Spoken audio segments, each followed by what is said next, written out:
como eu posso me tornar um ser humano melhor para minha esposa, para o meu lar, para o meu trabalho, para a sociedade em que eu vivo.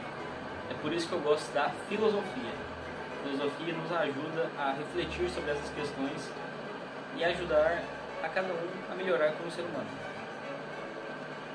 O pensamento de hoje é de Aristóteles, um dos maiores filósofos que já existiram na história da filosofia. Aristóteles é um grande professor. Então, Aristóteles, em suas categorias, ele classifica tudo. Então, Aristóteles reflete, traz uma reflexão muito importante sobre o ser humano. Ele classifica, ele diz que o ser humano ele é um tipo peculiar de animal. Por quê? Para entender isso, a gente tem que voltar desde o início. Então, nós temos organismos vivos, organismos não vivos. O animal ele é um tipo peculiar de organismo vivo. Por quê? Porque o animal possui características que as plantas não possuem. Então, animais, tipo peculiar de organismo vivo. Com o ser humano, é esse mesmo raciocínio. O ser humano ele possui características peculiares que os outros animais não possuem. Então, o ser humano ele é um tipo peculiar de animal. Ok, mediante isso, por que o ser humano ele é um tipo peculiar de animal? O que difere o ser humano dos outros animais? Então, a gente pode classificar o ser humano como coisa e como pessoa. O que eu vou falar hoje é sobre o ser humano como pessoa. O ser humano como coisa é o ser humano onde ele se encontra, o ser humano em um espaço. Então, a gente usa comprimento, altura, largura, o ser humano na existência, na realidade, o ser humano ocupando o espaço. Não é o que eu quero tratar hoje. Nós vamos refletir sobre o ser humano como pessoa. Ok, beleza. O ser humano como pessoa. O que classifica o ser humano como pessoa? O ser humano ele possui 3 esferas quando a gente fala do ser humano como pessoa: o fazer, o agir e o conhecer. Isso diferencia o ser humano. O ser humano como fazedor, ou como artista, ou como artesão, não no sentido apenas de que ele pinta quadros, nada disso. O ser humano que faz coisas, constrói casas, constrói obras de arte, coisas que não existiam antes. Então, a esfera do fazer. A esfera do agir, nós estamos falando da moral e do social. O ser humano na sociedade sendo guiado por uma moral.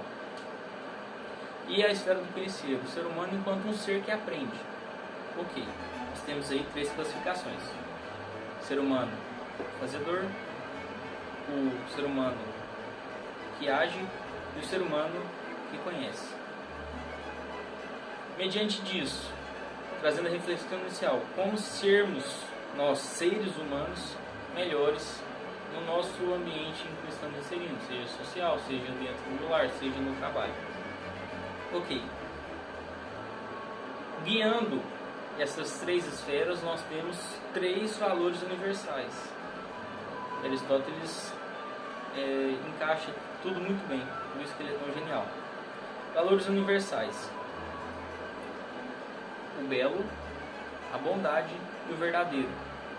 Quando você linka os 3 valores universais com as 3 características que fazem o ser humano pessoa, nós conseguimos encontrar a resposta da nossa reflexão de hoje: como sermos seres humanos melhores no nosso ambiente em que estamos inseridos. O ser humano, quando ele faz, ele tem que buscar fazer alguma coisa bem feita, uma coisa que seja boa. O ser humano, quando ele age, ou seja, a moral, e quando a ação dele na sociedade, ele tem que buscar diferenciar o que é certo e o que é errado. Entendeu? Então, ele está buscando o que é bom. Ele tem que saber o que é bom. E o ser humano, quando conhece, ele tem que buscar o verdadeiro, a verdade. Então, 3 valores universais guiando o ser humano, né? O que classifica o ser humano enquanto ser humano, enquanto pessoa. Isso não é de hoje. Aristóteles, que viveu há 25 séculos atrás, já trazia essa reflexão para nós. Por isso a filosofia é tão importante. Ela faz a gente compreender o que a gente já conhecia, o nosso cotidiano. 3 valores do ser humano, 3 valores universais, extremamente importante. É o que faz as 3 dimensões do ser humano, é o que faz o ser humano ser pessoa, ser o que ele realmente é, o que difere o ser humano dos outros animais. Por hoje é só, pessoal. Valeu.